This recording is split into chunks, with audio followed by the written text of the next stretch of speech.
CNG চালিত CNG autorickshaw ভাড়া নিয়ে সিলেট নগরের বিভিন্ন রুটে চলছে নৈরাজ্য। যাত্রীদের অভিযোগ, প্রতিটি সিএনজি অটোরিকশা প্রতি হাফ কিলোমিটারে জনপ্রতি ভাড়া নিচ্ছে 15 থেকে 20 টাকা। নির্ধারিত রুটে সিটি কর্পোরেশন বা বিআরটি থেকে ভাড়া নির্ধারিত না করে দেয় এমন ভোগান্তির মুখে পড়ছে মানুষ। পাশাপাশি প্রতিনিয়ত সিলেটে এসে সিএনজি অটোরিকশা ভাড়া নিয়ে হয়রান হন পর্যটকরা। তবে বিআরটি বলছে, সরকার সিলেট শহরে সিএনজি অটোরিকশার ভাড়া নির্ধারণের কোনো উদ্যোগ নিলে তা বাস্তবায়ন করবে সিলেট বিআরটি। হুসেন আহমেদ সুজাদের রিপোর্ট। সিলেট নগরীর গণপরিবহন সংকট দূর করতে 2019 সালের ডিসেম্বরে 41টি বাস নিয়ে গণপরিবহন সেবা চালু করে সিলেট সিটি কর্পোরেশন। প্রায় 15 লক্ষ মানুষের সিলেট নগরীতে 41টি বাস দিয়ে যাত্রী সেবা সম্ভব না হওয়ায় সাধারণ মানুষকে চলাচলের জন্য নির্ভর করতে হয় সিএনজি চালিত অটোরিকশার উপর। ড্রাইভার সহ 4 জন যাত্রী নিয়ে সিএনজি অটোরিকশাগুলোর চলাচলের অনুমতি রয়েছে, কিন্তু সেই আইন না মেনে 5 জন যাত্রী নিয়ে নগরীর বিভিন্ন রুটে চলছে সিএনজি চালিত অটোরিকশা। নির্ধারিত না থাকায় ভাড়া নিয়েও রয়েছে নানা স্বেচ্ছাচার। 2020 সালের পর থেকে, করোনা পরবর্তী সময় থেকে প্রতিটা স্টেশনে, ধরেন আপনার জিন্দাবাজার থেকে আম্বরখানা থেকে শাহিদগা, প্রতিটা পয়েন্টে সিএনজি ভাড়া বৃদ্ধি পেয়েছে। সামান্য বৃষ্টি হলে অথবা রাতে অটোমেটিক ভাড়া বাড়িয়ে দেয়। একরকম জিম্মি করে আমাদের কাছ থেকে অতিরিক্ত ভাড়া আদায় করা হয়। তাদের উপরে কথা বলার আসলে কোনো অধিকার রাখা যায় না। এটাই আসলে সিলেট শহরের যদি সিএনজি চালকদেরই অবস্থা। নগরীতে যাত্রীর তুলনায় পর্যাপ্ত অটোরিকশা থাকলেও চালকের সিন্ডিকেটের কারণে বাধ্য হয়েই অতিরিক্ত ভাড়া দিতে হয় যাত্রীদের। চালকরা জানান, ভাড়া বৃদ্ধি করে আদায় করা খুবই স্বাভাবিক বিষয়। রাতে যাত্রীদের চাপ বেশি থাকায় তারা বেশি ভাড়া আদায়ের কথা স্বীকার করেন। পয়লা আসিল করোনার সময় 3 জন, এর বাদে অর্ডার দেওয়া হয়েছে 4 জন, 5 জন নেওয়া যাবে না, বুঝছেন? ওইটা আমরা পাবলিক যে বুঝ দিয়ে আমরা 5 জন নেই। বর্তমানে আপনার অনেক সময় দেখা যায় যাত্রী গাড়ি যে সময় না পায় না, টিলাগড়ের গাড়ি যে সময় পায় না, যাত্রী সহিচ্ছা হয়ে 20 টাকা দেয়। তবে সিলেট বিআরটি বলছে, সিলেট শহরে সিএনজি ভাড়া অতিরিক্ত আদায় করা হচ্ছে তা সত্য। তবে সরকার শহরে ভাড়া নির্ধারণের উদ্যোগ নিলে তা বাস্তবায়ন করতে প্রস্তুত সিলেট বিআরটি। শেয়ারেবল ভাড়ার জন্য 40 টাকা নিচ্ছে, কিন্তু তার নেওয়ার কথা ছিল 20 টাকা। তা আমার ধারণা যে এটা আরটিসিতে বসে যে পণ্য পরিবহন যাত্রী এবং পণ্য পরিবহন যে কমিটি আছে মেট্রো এবং জেলা, সম্মিলিতভাবে এটা সম্ভব। এটা ভাড়া নির্ধারণ করে দিয়ে এখানে মালিক সমিতি আছেন, তাদের বক্তব্য নিয়ে, শ্রমিক ইউনিয়নের বক্তব্য নিয়ে এটাকে নিয়ন্ত্রণ করা সম্ভব। সিলেট জেলায় 19,302টি রেজিস্ট্রেশন করা সিএনজি অটোরিকশা রয়েছে, আর রেজিস্ট্রেশন ছাড়া রয়েছে 20,000-এরও বেশি। হুসেন আহমেদ সুজাদ, 71 সিলেট। সিলেট নগরের গণপরিবহনের খবর নিয়ে এবারে যুক্ত আছেন সহকর্মী মুহিত দিদার। দিদার, বিভিন্ন রুটে ভাড়া নৈরাজ্য নিয়ে কি বলছেন যাত্রীরা? এই বিষয়ে সিটি কর্পোরেশন বা বিআরটি কি বলছে, জানাবেন বিস্তারিত।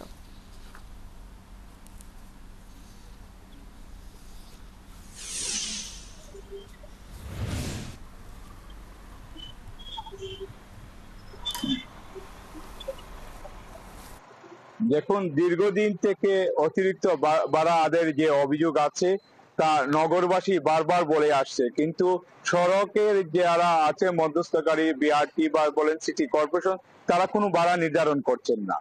এদিকে সিএনজি চালিত অটোরিকশা যারা আছে চালকরা, তারা নিয়ম নীতি না মেনে তারা অতিরিক্ত ভাড়া আদায় করছেন। হাফ কিলোমিটার 15 থেকে 20 টাকা। তারা বলছেন যে দ্রব্যমূল্যের ঊর্ধ্বগতি এবং জীবনযাত্রা বেড়ে যাওয়ার কারণে তারা এই ভাড়া বাড়িয়েছেন। এদিকে নগরবাসী, আমরা বিভিন্ন জায়গা ঘুরে দেখেছি যে বিভিন্ন জায়গায় ভাড়া নিয়ে চালক এবং যাত্রীদের মধ্যে প্রত্যেকটা দিন ঝগড়াঝাটি চলছে। এবং এখানে আমি একটি কথা জানিয়ে রাখি, সিএনজি অটোরিকশা প্রতি হাফ কিলোমিটার জনপ্রতি ভাড়া নিচ্ছে 15 থেকে 20 টাকা। তাদের যুক্তি যেটা ছিল যে দ্রব্যমূল্যের দাম বেড়েছে, জীবনযাত্রা বেড়েছে এই জন্য। এবং বিআরটি বলছে যে সরকার সিলেট নগরীতে সিএনজি অটোরিকশা ভাড়া নির্ধারণের কোনো উদ্যোগ নিলে তারা বাস্তবায়ন করবেন। এবং সিলেট নগরী গণপরিবহন সংকট দূর করতে 2019 সালে ডিসেম্বরে 41টি বাস নিয়ে গণপরিবহন সেবা চালু করে সিলেট সিটি কর্পোরেশন। প্রায় 15 লক্ষাধিক মানুষের সিলেট নগরী 41টি বাস দিয়ে যাত্রী সেবা সম্ভব না হওয়ায় সাধারণ মানুষকে চলাচলের জন্য নির্ভর করতে হয় সিএনজি চালিত অটোরিক্সা।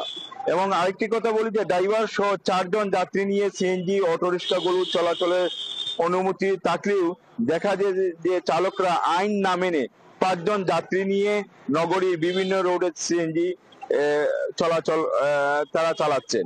এবং এখানে আমি যেটা হচ্ছে যে এখানে প্রত্যেকটা দিন চালক এবং যাত্রীর মধ্যে যেটা ভাড়া আছে সেই ভাড়া নিয়ে ঝগড়া চলে এবং নগরবাসী বলছে যে বিআরটি এবং সিটি কর্পোরেশন যদি ভাড়া নির্ধারণ করে না দেয় তাহলে যত সময় যাবে যাত্রীদের দুর্ভোগ বাড়বে। দিদার, আপনাকে ধন্যবাদ, আপনি যুক্ত ছিলেন আমাদের সাথে। সিলেট নগরীর গণপরিবহনের খবর নিয়ে আমাদের সাথে যুক্ত ছিলেন সহকর্মী মুহিত দিদার। বাংলাদেশ ও চীন সরকারের যৌথ উদ্যোগে নির্মিত 7ম বাংলাদেশ চীন মৈত্রী আসমত আলী খান সেতুর সড়ক বাতির সবগুলোই অকেজো। বাতি না থাকায় সন্ধ্যার পর ভুতুড়ে অন্ধকারে চলাচল করতে হয় পথচারীদের। ইফটিজিং আর ছিনতাইয়ের মুখোমুখি হচ্ছেন দূর দূরান্ত থেকে আসা দর্শনার্থীরা। এ ব্যাপারে ক্যামেরার সামনে কথা বলতে রাজি নয় সড়ক বিভাগ, যদিও সমস্যা সমাধানের আশ্বাস দিয়েছে জেলা প্রশাসন। আরিফুর রহমানের তথ্য ছবিতে প্রতিবেদন। মাদারীপুর সদর উপজেলার মহিষেরচর আরিয়াল খান নদের উপর বানানো হয় 7ম বাংলাদেশ চীন মৈত্রী আজমত আলী খান সেতু প্রকল্পে সেতুর উপর খুঁটি বসিয়ে শতাধিক সৌরবাতি লাগানো হয়, কিন্তু বছর না ঘুরতেই বাতিগুলো নষ্ট হয়ে যায়। পরে লাখ লাখ টাকা ব্যয় করে এতে বিদ্যুৎ সংযোগ দেয় সড়ক বিভাগ। কিছুদিন সচল থাকলেও এরপর আবারও নষ্ট হয় বাতিগুলো। এতে করে চরম ভোগান্তিতে পড়েছে এই সড়ক ব্যবহারকারীরা। বাড়ছে ইফটিজিং, চুরি ছিনতাইয়ের মতো ঘটনা। রাত 10টা 11টা থেকে শুরু করে একদম ভোর রাত পর্যন্ত ডাকাতি হয়। ব্যবসায়ী ভাই মোবাইল অনেকের চুরি নিয়ে গেছে, সব দূরের পোলাপান। 9টার পর আমরা কেউ আর এপার থেকে ওপার সুন্দরভাবে যাইতে পারি না, ঠিক আছে, চুরি আর ডাকাতি ঘটনা। তাদের আরও অভিযোগ, সেতু দিয়ে প্রতিদিন 3টি বিভাগের কয়েক হাজার যানবাহন চলাচল করে। এতে যে কোনো সময় বড় ধরনের দুর্ঘটনার শঙ্কা রয়েছে। ছেলেমেয়েরা ঘুরতে আসে, দেখা গেছে তারা ইফটিজিংয়ের শিকার হয়, ওই গাড়ি অ্যাক্সিডেন্ট হয়, নানান সমস্যা। সন্ধ্যার পরে কিছু লোকজন আসে, ইদানিং এই লাইটগুলো না থাকার কারণে মানুষ বিভিন্ন সমস্যার সম্মুখীন হইতেছে। এই ব্যাপারে ক্যামেরার সামনে কথা বলতে না চাইলেও ঠিকাদারি প্রতিষ্ঠান নিয়োগ দিয়ে শিগগিরই সমস্যা সমাধানের কথা জানায় সড়ক ও জনপথ বিভাগ।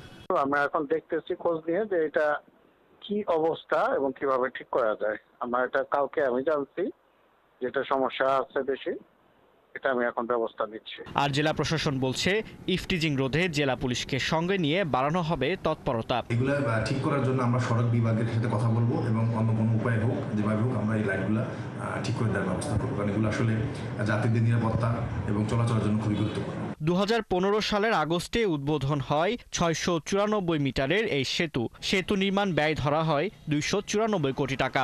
বর্তমানে ঠিকাদারি প্রতিষ্ঠানের মেয়াদ শেষ হয় প্রায় 1 বছর ধরে নিজেরাই রাজস্ব আদায় করছে সড়ক বিভাগ। ফারদিন নীরব, 71। পিরোজপুরের ইন্দুরকানীতে কয়লা বোঝে ট্রাক সহ বেইলি ব্রিজ ভেঙে খালে পড়ে যাওয়ায় 2 উপজেলার কয়েক হাজার মানুষ পড়েছে চরম ভোগান্তিতে। এতে কলারন, সন্ন্যাসী, মোরেলগঞ্জ, মোংলা, শরণখোলা রুট সহ একাধিক এলাকার সাথে সড়ক যোগাযোগ সম্পূর্ণভাবে বিচ্ছিন্ন হয়ে পড়েছে। বিকল্প আর কোনো রাস্তা না থাকায় অতি দ্রুত ব্রিজ মেরামত করে সাধারণ মানুষের চলাচলের উপযোগী করে তোলার দাবি এলাকাবাসীর। তরিকুল ইসলামের তথ্য ছবিতে প্রতিবেদন। সেতুটি ভেঙে পড়ার পর থেকে পুরো রুটে যান চলাচল বন্ধ হয়ে গেছে। এতে পিরোজপুরের ইঁদুরকানী, কলারন, সন্ন্যাসী, মোরেলগঞ্জ, মোংলা ও শরণখোলা এলাকার হাজারো মানুষ পড়েছে দুর্ভোগে। এলাকার লোকজনের অভিযোগ, বহুদিন ধরে সেতুটি নাজুক ছিল। গেল শুক্রবার 27 টন কয়লা বোঝাই ট্রাক সহ সেতুটি ভেঙে যায়। কয়লা নিয়ে উঠছে ব্রিজের উপরে, যার কারণে আমরা যাতায়াত পুরোপুরি বন্ধ। ঢাকার উদ্দেশ্যে রওনা দেবো, আমার গাড়ি ছিল ওপারে, আমি আসতে পারি নাই, যার জন্য প্রায় 30 কিলো রাস্তা ঘুরে আসছি। আমরা আসা যাওয়া করতে পারতেছি না, তারপর অন্য কোনো রাস্তা নাই, এই একটাই রাস্তা। এখন বিকল্প পথ না থাকায় শিক্ষার্থী, রোগী, ব্যবসায়ী, চাকরিজীবী সহ সব শ্রেণী পেশার মানুষ বিপাকে। তাদের দাবি, বারবার অভিযোগ দেওয়ার পরও কর্তৃপক্ষ কোনো পদক্ষেপ নেয়নি। ডাক্তারের কাছে নেওয়া উচিত, কিভাবে নেব, কোনোই তো ব্যবস্থা নাই। এখন আসলেই আমরা অসহায় অবস্থায় এই ব্রিজের কারণে আসছি। যাত্রীরা আসতে পারতেছে না, আমরাও যেতে পারতেছি না, খুবই একটা ভোগান্তি হইতেছে আমাদের। পিরোজপুর সড়ক ও জনপথ বিভাগের নির্বাহী প্রকৌশলী জানান, প্রাথমিকভাবে ক্ষতির পরিমাণ জানার চেষ্টা চলছে। পাশাপাশি ফেরি বিভাগের সাথে যোগাযোগ করে ট্রাকটি তুলে সেতু মেরামতির জন্য দ্রুত পদক্ষেপ নেওয়া হবে। অতিরিক্ত ওজন নিতে না পেরে হঠাৎ ট্রাকসহ সেতুটি ভেঙে পড়ে যায় বলে জানায় এলাকার লোকজন। নূর তাজমিন নীর, ৭১।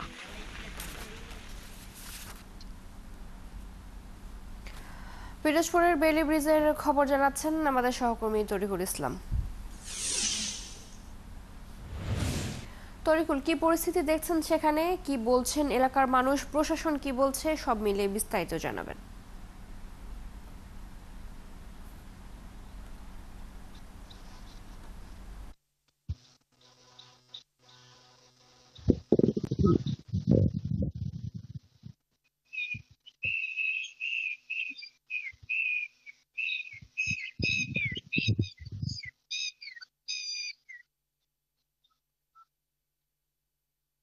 আমাকে শুনতে পাচ্ছেন? জানতে চাচ্ছিলাম কি পরিস্থিতি এখন সেখানে দেখছেন, কি বলছেন এলাকার মানুষ, প্রশাসনই বা কি বলছে, সব মিলিয়ে বিস্তারিত জানাবেন।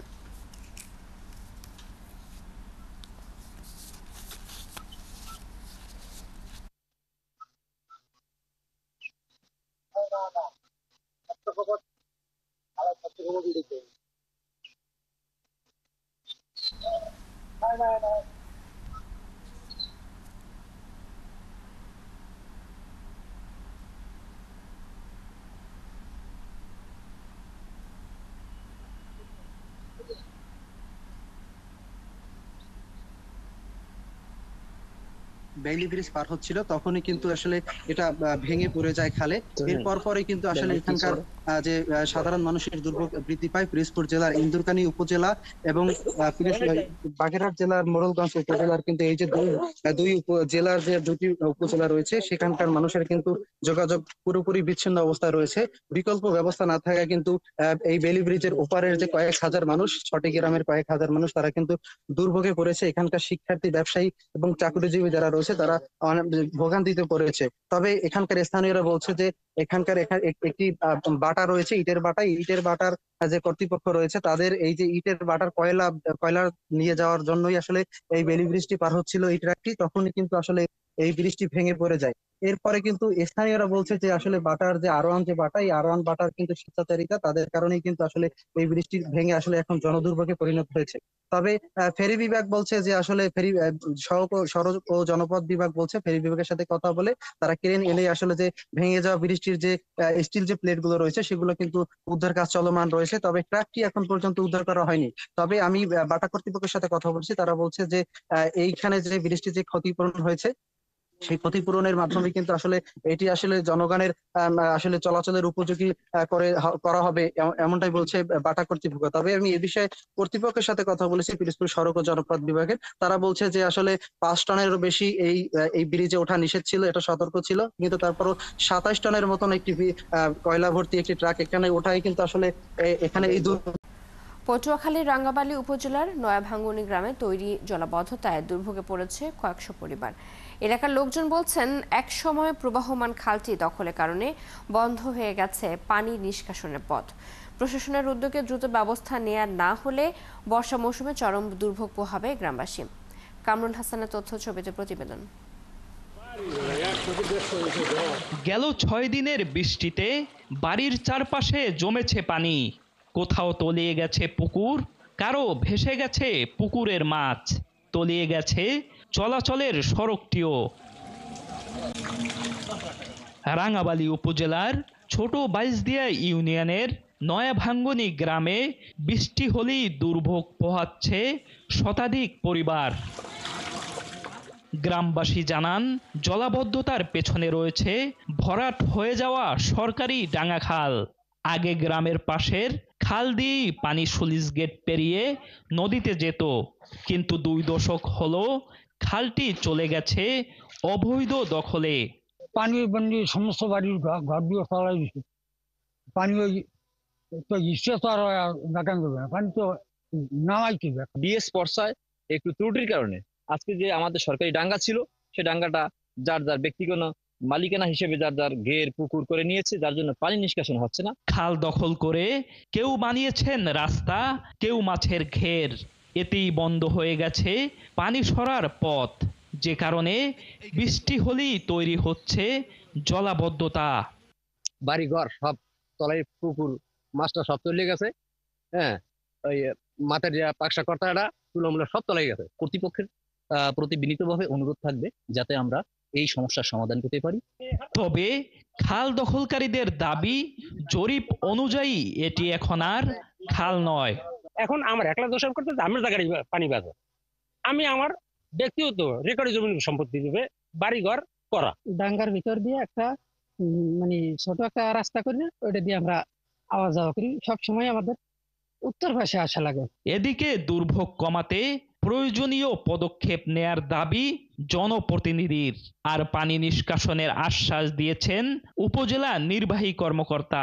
স্থানীয় মেম্বার যে আমারে জানাইছে, আমি এই কথাটা আমার জানার পর আমি ইউনো স্যারের সাথে কালকে আলোচনা করব, যাতে অতি তাড়াতাড়ি ওই বৃষ্টির পানি খাল কাটিয়া যাতে পানি নিষ্কাশন করা যায়। এই বিষয়গুলো আমি অবগত হলাম। এগুলো আমরা আমাদের যারা সংশ্লিষ্ট কর্তৃপক্ষ আছে তাদেরকে নিয়ে আমরা স্পটগুলো ভিজিট করব এবং জলাবদ্ধতা তৈরি না হয় সেজন্য আমরা প্রয়োজনীয় ব্যবস্থা করব। এলাকার মানুষ বলছেন 6 দিনের বৃষ্টিতে দুর্ভোগ চরমে পৌঁছেছে। বর্ষা মৌসুমের শুরুতেই ব্যবস্থা না নিলে দুর্ভোগ আরো বাড়ার আশঙ্কা তাদের।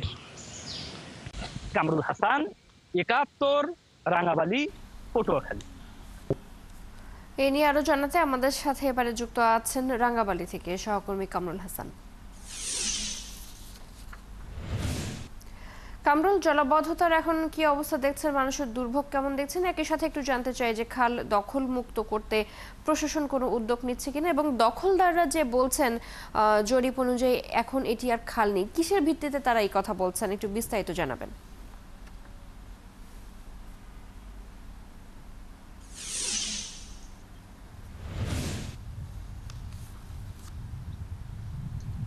জি ধন্যবাদ আপনাকে। প্রতিবেদনে যেমনটি দেখছিলেন যে এক পশলা বৃষ্টি হলেই নয়াভাঙ্গনী গ্রামের প্রায় 100 পরিবার কিন্তু জলাবদ্ধ অবস্থায় পড়ে যায় এবং ঘরবাড়ির চারপাশটায় পানি জমে যায়, ভেসে যায় পুকুরের মাছ এবং দুর্ভোগের কোনো কম থাকে না। রান্না বান্না ব্যাহত হয়, কারণ যে সবকিছু আসলে পানিতে টইটুম্বুর অবস্থা হয়ে যায়। এই দুর্ভোগের চিত্র আমরা প্রতিবেদনের মাধ্যমে দেখাচ্ছিলাম এবং এই কারণটি হচ্ছে নয়াভাঙ্গনী গ্রামের পাশ দিয়ে বয়ে চলা যে ডাঙ্গা খাল, সে খালটি দখল হয়ে গেছে।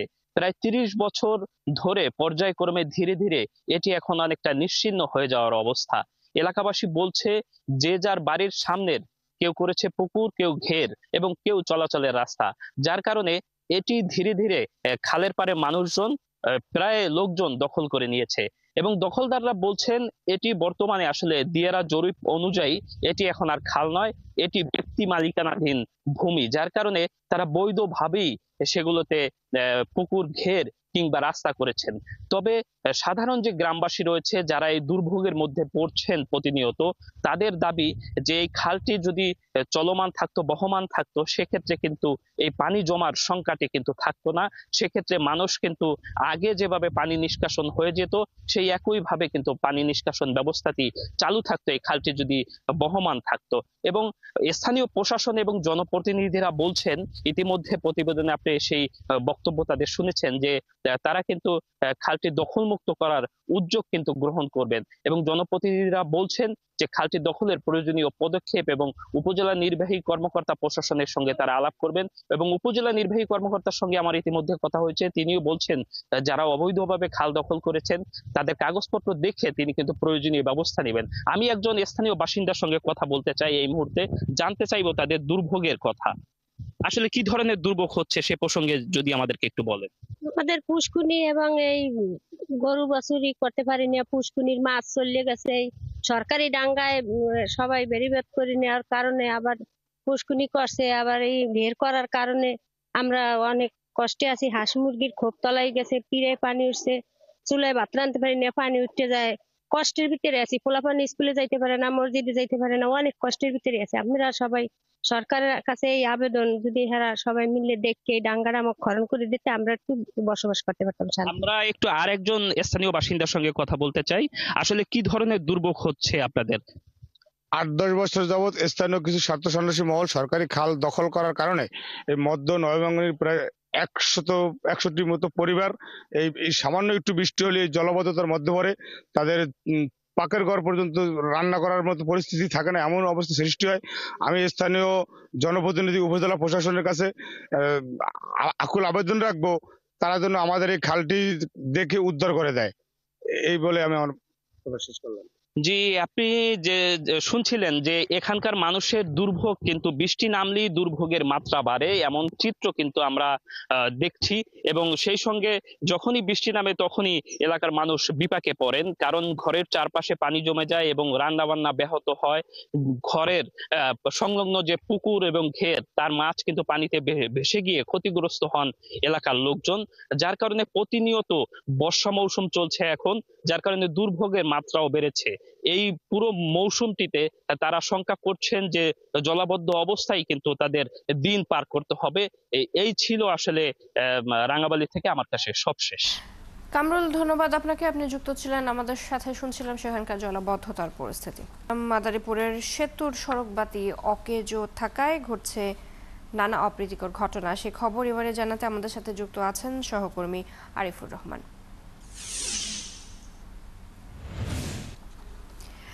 আরিফ, এ নিয়ে কি বলছেন পথচারীরা, তারা কি ধরনের সমস্যার মুখে পড়ছেন সেটা একটু জানাবেন, এবং জেলা প্রশাসন কোনো পদক্ষেপ নিয়েছে কিনা এখনো পর্যন্ত, সব মিলে বিস্তারিত জানাবেন। মাদারীপুর জেলায় সবচেয়ে বড় সেতু হিসাবে কিন্তু গণনা করা হয়, এবং এই সেতুটি একটি মাদারীপুর জেলার 10 স্থানে পূর্ণ হয়, যেটা সকাল থেকে শুরু করে সন্ধ্যা বিকেল শুরু হইলে কিন্তু এখানে সারা মাদারীপুরে জেলার লোকজন এখানে ভিড় করতে থাকে। সেই ভিড় করার কারণে এখানে যখন সন্ধ্যা নেমে আসে তখন এই পাতি না থাকার কারণে কিন্তু মাঝে মাঝে কিন্তু যারা এখানে মহিলা যারা আসছে তারা কিন্তু ইপিদেরিকের শিকার হয়, এবং যারা রাত যত গভীর হতে থাকে তখন কিন্তু এখানে অবস্থা আরো ভয়াবহ রূপে পরিণত হয়। বিশেষ করে যখন এখানে গভীর যারা মাছ নিয়ে যারা প্রবেশ করে, যারা মৎস্য চাষী আছে, যারা মাছ কিনতে বিভিন্ন জায়গায় যায়, যখন ব্রিজ পার হয় তখন কিন্তু একরকম যারা ছিনতাইকারী আছে তারা ছিনতাইকারী কবলে পড়ে, এবং তাদের কাছে যেই টাকা পয়সা থাকে টাকা পয়সা কিন্তু ছিঁড়ে নিয়ে যায়। এবং যখন এই দর্শক তারা ঘুরতেছে তখন সন্ধ্যার পরে যেই অন্ধকার নেমে আসে, অন্ধকার নেমে আসার কারণে কিন্তু একটা ভূতের পরিবেশ সৃষ্টি হয়। এখানে আমি এলাকার লোকজনের সাথে কথা বলছি, এই ভূতের পরিবেশ সৃষ্টি হওয়ার কারণে তারা কিন্তু আসলে আতঙ্কে বিরাজ করে। এখানে যারা যে টুইটাকে ছিনতাই করার জন্য তারা আসে, তারা কিন্তু আসলে এই এলাকার বিভিন্ন যে বাসা বাড়ি আছে সেই বাসা বাড়ি তারা কিন্তু আসলে হানা দেয় বলে আমাদের কাছে জানিয়েছেন। আমি এই বিষয়ে কথা বলার জন্য আমি সড়ক বিভাগের নির্বাহী প্রকৌশলীর সাথে কথা বলার চেষ্টা করছি। তিনি আসলে আমাদের ক্যামেরার সামনে কথা বলতে রাজি না হওয়ার কারণে তিনি আমাদেরকে জানিয়েছেন যে এই লাইটটি যে সড়ক বিভাগের আওতায় ছিল সেটা কিন্তু খুব শীঘ্রই মেরামত করা হবে, এবং যে ঠিকাদারি প্রতিষ্ঠানের মাধ্যমে সেটা কিন্তু মেরামত করা হবে। আমি আরেকটা বিষয় জানিয়ে রাখি যে এই জুনের প্রথম সপ্তাহে কিন্তু এটা সড়ক বিভাগ নিয়ন্ত্রণ করতো, সেই সড়ক বিভাগের হাত থেকে কিন্তু এখন ঠিকাদার প্রতিষ্ঠান তারা কিন্তু এখন এখানে যে টোল আদায় করতো সেটা কিন্তু এখন করতেছে। আমি এই বিষয়ে মাদারীপুর জেলা প্রশাসকের সাথে কথা বলছি, তিনি আমাদেরকে জানিয়েছেন যে এই বিষয়ে তারা আসলে অবগত ছিলেন না। আমরা যখন এটা জানিয়েছি তখন তারা বলছে সড়ক বিভাগের সাথে সমন্বয় করে কথা বলে তারা এই যে লাইট ব্রিজের যে লাইটটি আছে লাইটটি তারা লাগানোর ব্যবস্থা করবে।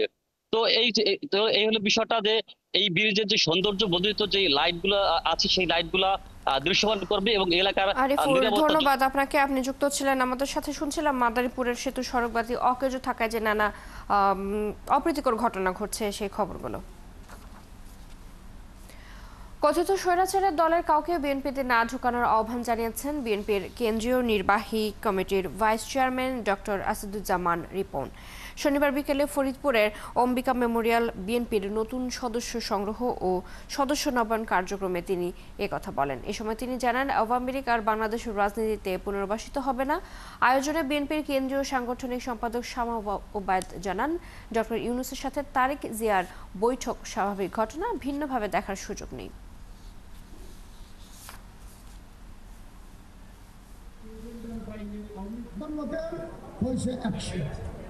মাঝে মধ্যে বিভিন্ন সোশ্যাল মিডিয়াতে আওয়ামী লীগের নানান ধরনের ভুয়া প্রচারণা হয়। আওয়ামী লীগ ইহজিন্দিগিতে বাংলাদেশের রাজনীতিতে আর পুনর্বাসিত হবে না, ওটা নিয়ে ভাবনা চিন্তা করার কোনো কারণ নাই। পৃথিবীর মানচিত্রে একটি উন্নয়নশীল দেশ হিসেবে প্রতিষ্ঠিত করার জন্য যা যা সংস্কার প্রয়োজন সেটা বাংলাদেশ জাতীয়তাবাদী দলের হাত দিয়েই হয়েছে এবং ভবিষ্যতেও হবে। রাজনৈতিক দল হিসেবে নিবন্ধন পেতে আজ নির্বাচন কমিশনে যাচ্ছে জাতীয় নাগরিক পার্টি এনসিপি। শুক্রবার দলীয় সভায় দলটির গঠনতন্ত্রের চূড়ান্ত অনুমোদন দেওয়া হয়। সে অনুযায়ী ইসিতে নিবন্ধনের জন্য দলটি আজ আবেদন জানাবে। গঠনতন্ত্র চর্চায় সর্বোচ্চ গাফিলতি যাতে না হয় তেমন একটি গঠনতন্ত্রের প্রস্তাব রাখা হয়েছে, যা দেশের রাজনীতিতে অভ্যন্তরীণ গঠনতন্ত্র চর্চার ক্ষেত্রে আদর্শ হয়ে থাকবে বলে দাবি দলের নেতাদের। এনসিপির গঠনতন্ত্র অনুযায়ী একজন ব্যক্তি সর্বোচ্চ 2 বার সভাপতি ও সাধারণ সম্পাদক পদে থাকতে পারবেন।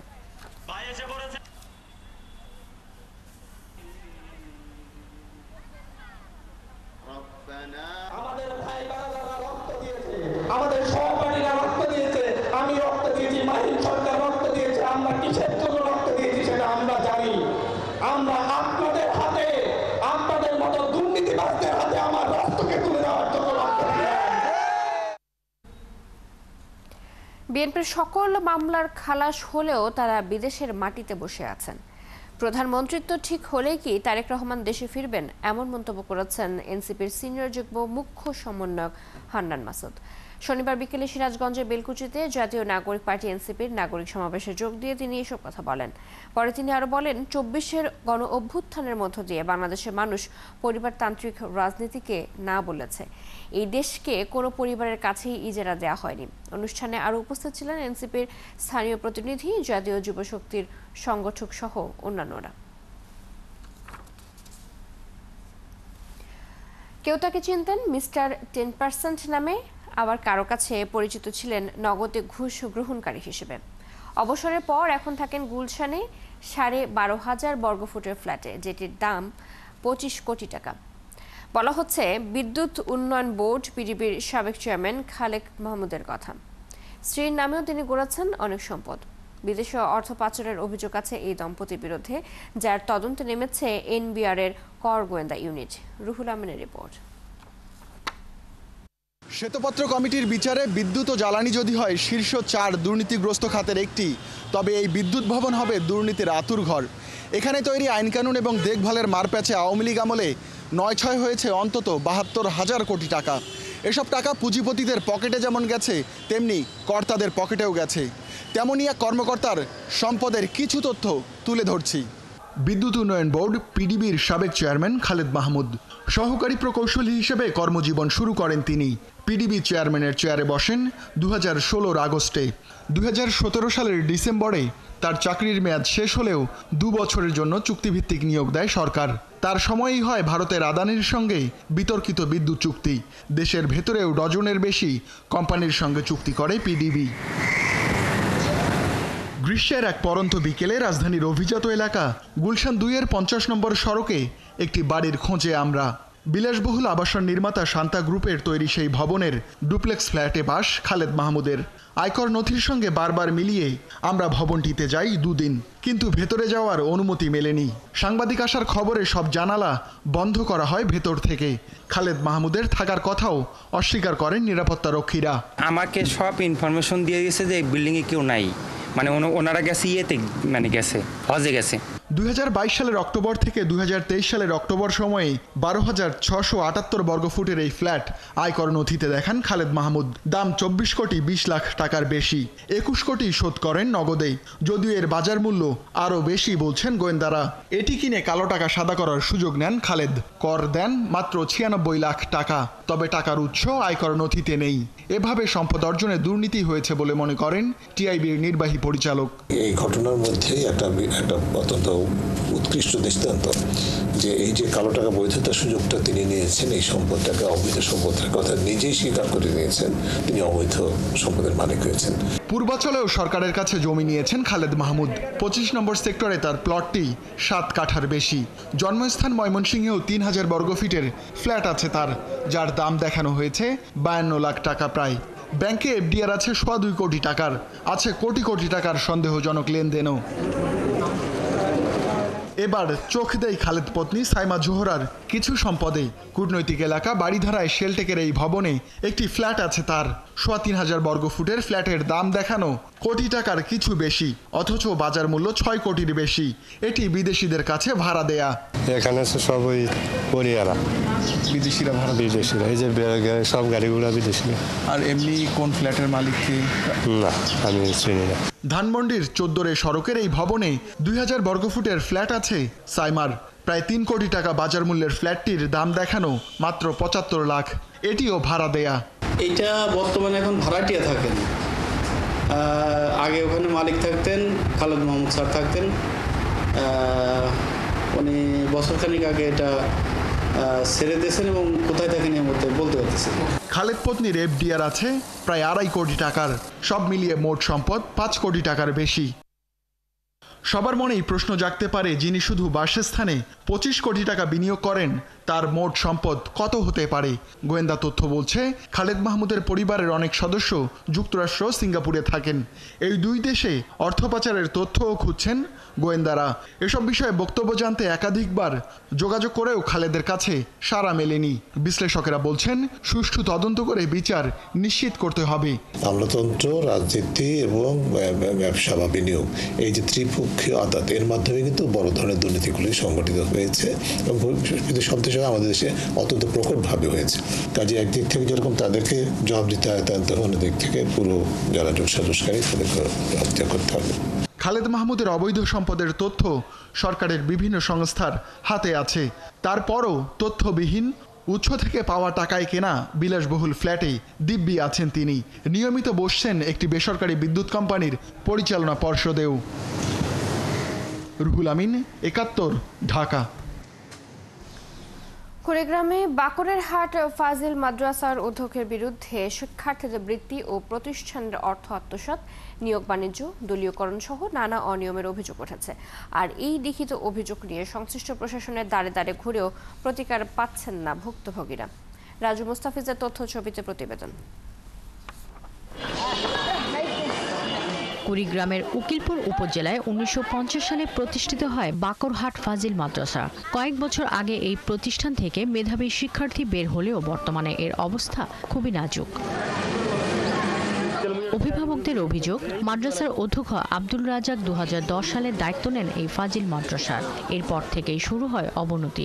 বর্তমানে প্রতিষ্ঠানটিতে শ্রেণীকক্ষ সংকট, শিক্ষক শিক্ষার্থী নিরাপত্তা ব্যবস্থা অবনতি সহ মাদ্রাসার নেই কোনো সাইনবোর্ড। মন্ডলের জমিদার পরেও আমাদের দাতা এবং সদস্য নাই। এর আত্মীয় স্বজন দাতা সদস্য বানায় সে কার্যক্রম পরিচালনা করে। মাদ্রাসার চাকরি পাওয়ার পর থেকে উনি বাড়িতে কাজ করছে, আর কি প্রতিষ্ঠানে কাজ করে নাই। প্রিন্সিপাল গরিমাল্লাহ রাস্তাঘাটের জানাজা করবে, উনি অফিস থেকে আব্দুল্লাহ বললে এখানে জানাজা হবে না। একাধিক নিয়োগ বাণিজ্য, শিক্ষার্থীর বৃত্তি ও প্রতিষ্ঠানের অর্থ আত্মসাৎ এবং প্রতিষ্ঠানের নামে জমি বিক্রি ও বন্ধক দিয়ে কয়েক কোটি টাকা হাতিয়ে নেওয়ার অভিযোগ উঠেছে তার বিরুদ্ধে। বাড়িতে নিয়োগ দিয়েছেন, সেখানে টাকাগুলো নিয়েছেন, এখন 20 লাখ, 12 লাখ, 15 লাখ টাকা নিয়েছেন। প্রায় 10 বছরে উনি 2 কোটি টাকার মতো আত্মসাৎ করেছেন। যে 15 জন কমিটির সদস্য তারা সকলেই তার পরিবারের, এবং স্টাফ আছে 23 জন শিক্ষক, তার মধ্যে 8 জন শিক্ষক তারই পরিবারে। টাইম স্কেল করা সহ অবসরপ্রাপ্তরা কাগজপত্রে সই করাতে গেলেও দিতে হয় ঘুষ। আর এইসব অনিয়ম নিয়ে প্রতিবাদ করায় লাঞ্ছিত হতে হয়েছে অনেককেই। আমার টাইম স্কেলের ব্যবস্থা করেন, এই কথা বলাতে একটু বাকবিটুম্ব হওয়ার কারণে উনি পায়ের জুতা তুলে আমাকে যখন মারে। দপ্তরি চাকরি ইটেট হয়েছে, সহ্য বলি গেছি দেয় না 50,000 টাকার। তবে সব অভিযোগ অস্বীকার করে অভিযুক্ত অধ্যক্ষ বলেন, গণ অভ্যুত্থানের পর শিক্ষকরা একজোট হয়ে ষড়যন্ত্র করছে। তাছাড়া গত সেপ্টেম্বর মাস থেকে তিনি মাদ্রাসায় অনুপস্থিত রয়েছেন। আমার বিরুদ্ধে যে অভিযোগ জমি বিক্রি করা বা সহায়তা করা, এটা সম্পূর্ণভাবে মিথ্যে বানাবা। 5ই জুলাইয়ের ঘটনার পরে এরা একটা সুযোগ পেয়ে গেল। এই যে তারা আবার পদত্যাগ নিতে পারলো না, এই সুবাদে তারা মিথ্যা কিছু অভিযোগ আমার ইউনো মহোদয়ের কাছে দিয়েছে। আর মাদ্রাসার সভাপতি বলেন, ওই শিক্ষকের বিরুদ্ধে লিখিত অভিযোগ পেলে ব্যবস্থা নেওয়া হবে। তদন্ত কমিটি গঠন করা হয়, সেই প্রেক্ষাপটে তদন্ত কমিটি আমাদেরকে রিপোর্ট দেয় এবং সেই রিপোর্ট আমরা আরবি বিশ্ববিদ্যালয় বরাবর পাঠিয়ে দিয়েছি এবং সেখানে নির্দেশনা দেওয়ার জন্য বলেছি। শ্রেণী ও বেঞ্চ সংকট, মেয়েদের কমন রুম সহ নিরাপত্তাজনিত কারণে বিপাকে শিক্ষার্থীরা। অসংখ্য সমস্যা যেটা বলে শেষ করা যাবে না। আমাদের কমন রুম নাই, আমরা যে নামাজ পড়বো, আমরা মাদ্রাসার স্টুডেন্ট, আমাদের সে নামাজের রুমটা পর্যন্ত নেই। এছাড়াও 2010 সাল থেকে 2024 সাল পর্যন্ত আয় ব্যয়ের কোনো হিসাব পর্যন্ত নেই। শাকিলা শম্পা, 71। 14 বছরে প্রবেশ করল বাংলাদেশের প্রথম ফুল এইচডি সংবাদ চ্যানেল 71 টেলিভিশন। এই সময়ের মধ্যে নির্ভীক সংবাদ সংযোগে নিরপেক্ষ আস্থার প্রতিষ্ঠান হয়েছে 71। তাই প্রতিষ্ঠা বার্ষিকীর দিনে বাড়িধারা অফিসে দিনভর ছিল উৎসবের আমেজ। দল মত নির্বিশেষে সকল শ্রেণী পেশার মানুষ এসেছিলেন ভালোবাসা ও শুভেচ্ছা জানাতে। বিস্তারিত সুমনা সুমি প্রতিবেদনে। আজকের দিনটি শুধু 71-এর নয়, বরং এটি দেশের অবাধ তথ্য প্রবাহের মাইলফলক হিসেবেই দেখছেন অতিথিরা।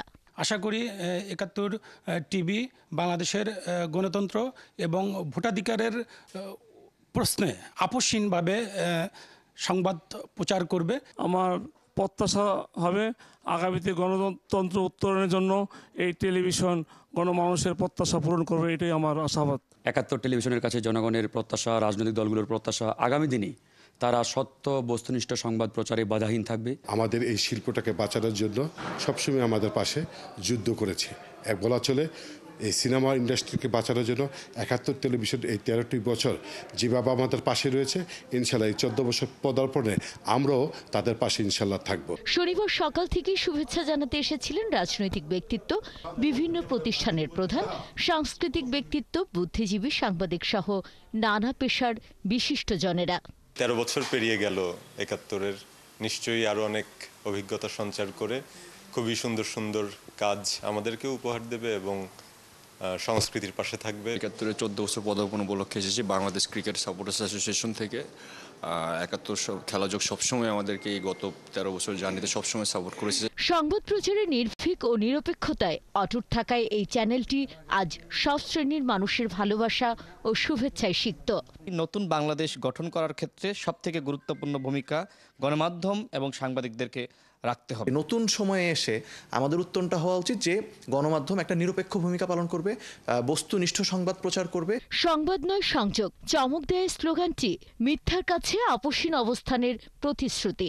মানসম্মত ছবি যে তুলে আনার যে দায়িত্ব, সেটি মূলত সম্প্রচার বিভাগ তথা ক্যামেরা পার্সন এবং ভিডিও এডিটর সবাই মিলে সম্মিলিত একটি প্রচেষ্টার মাধ্যমে 71 টেলিভিশনকে সামনের দিকে এগিয়ে নেওয়ার যে বার্তা দিয়েছেন, সেই বার্তা আশা করি আজকের এই 14তম বছরের যে যাত্রা, সেই যাত্রায় আমাদের সকল সহকর্মী, সকল বিভাগের সকল সহকর্মী সমানভাবে ঐক্যবদ্ধভাবে 71 টেলিভিশনকে সামনের দিকে এগিয়ে নেবে। এভাবেই 71 টেলিভিশন তথ্যচিত্রে নির্ভরযোগ্যতার উদাহরণ হয়ে দাঁড়িয়েছে জনমানসে।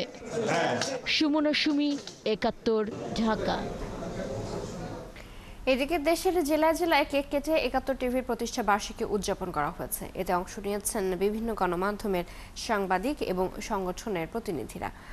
কোন কোন এলাকায় উৎসবে মাতে সুবিধাবঞ্চিত শিশুরা? দর্শক, চলুন দেখে আসি সেই আয়োজনের চিত্র।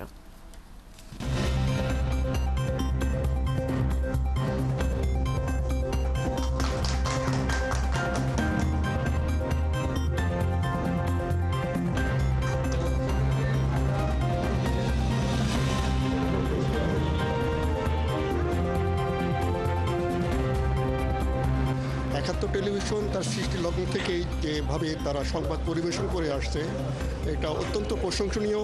বৈষম্যহীন একটা সমাজ প্রতিষ্ঠার জন্যে মানুষ মুক্তিযুদ্ধ করেছিল, 30 লক্ষ মানুষ জীবন দান করেছে, সেই আকাঙ্ক্ষা আজও শেষ হয়নি। যাদের কথা পেপার পত্রিকায় আসে না, সংবাদ মাধ্যমে আসে না, আনা হয় না, আমি অনুরোধ জানাবো একাত্তর টিভিকে তাদেরকে তুলে আনার জন্য।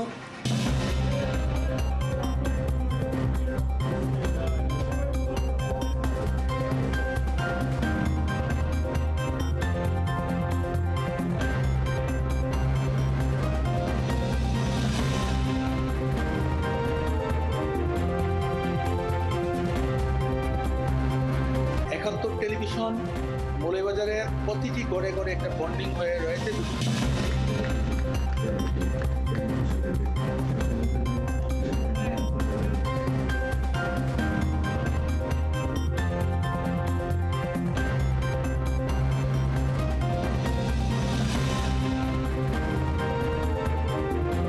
আমাদের যে হারাঙ্কা আছে এই হারাঙ্কাটা আমি শুরু করবো এরপরে জিনিসের মতো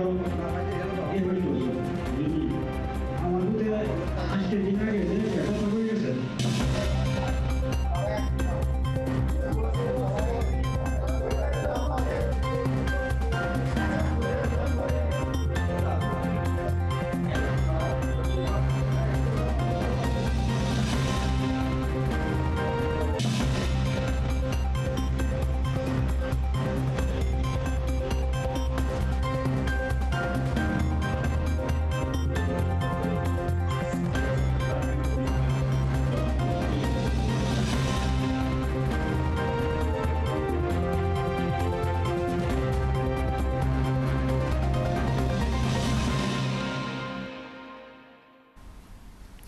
দেশের জেলায় জেলায় কেক কেটে একাত্তর টিভির প্রতিষ্ঠাবার্ষিকী উদযাপন করা হলো।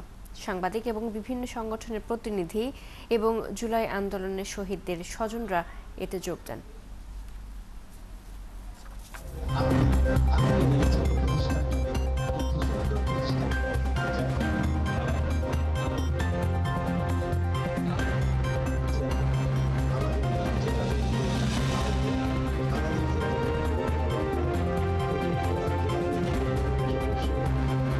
আগামী দিনে বাংলাদেশের গণতন্ত্র, বাংলাদেশের স্বাধীনতা, বাংলাদেশের সার্বভৌমত্ব এবং বাংলাদেশের মানুষের ভোটের অধিকারের জন্য একটা অগ্রণী ভূমিকা।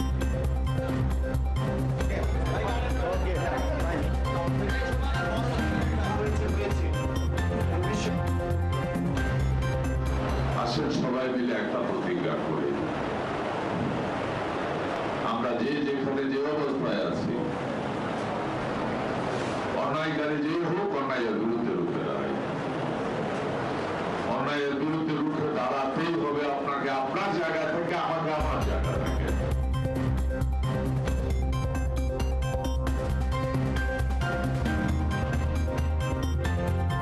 সকল পেশাজীবী ছাত্র জনতার যে মিলিত পরিবর্তনের রাজনীতি, সেই পরিবর্তনের রাজনীতি আকাঙ্ক্ষাটাকে যেন তুলে ধরি। সে গণমাধ্যমের ভূমিকা যেন সেই বাংলাদেশ গড়ার ক্ষেত্রে সঠিক পথে পরিচালিত হয়, এটি আমরা একাত্তরের কাছে প্রত্যাশা করি। শুধু রাজধানী কেন্দ্রিক না, রাজধানীর বাইরে যে বিপুল হাজার হাজার গ্রাম নিয়ে যে বাংলাদেশ, সেই বাংলাদেশের প্রতিচ্ছবি হোক একাত্তর টেলিভিশন।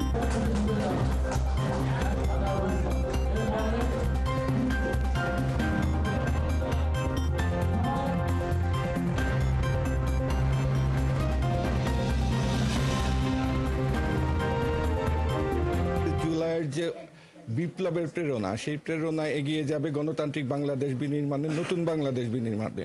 আবারও একাত্তর টিভিকে শুভেচ্ছা। অভাব রয়েছে, মেডিকেল কলেজ এবং রেল লাইন সহ যে আমাদের সমস্যাগুলি রয়েছে, এই সমস্যাগুলি একাত্তর টিভিতে ভালোভাবে উঠে আসবে, এটা প্রত্যাশা করছি।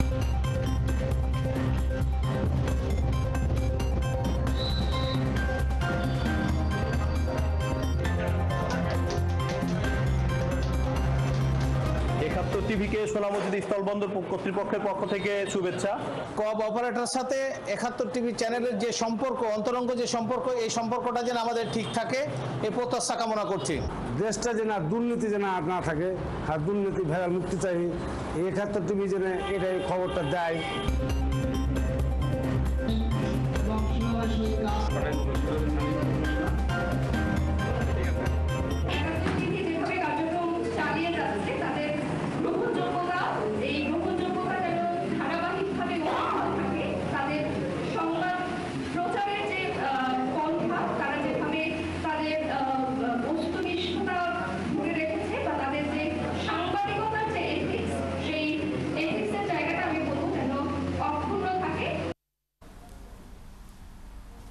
নেত্রকোনার দুর্গাপুরে সংগ্রাম, সাম্য ও সমকালে নজরুল শীর্ষক আলোচনা সভা ও সাংস্কৃতিক অনুষ্ঠান হয়েছে।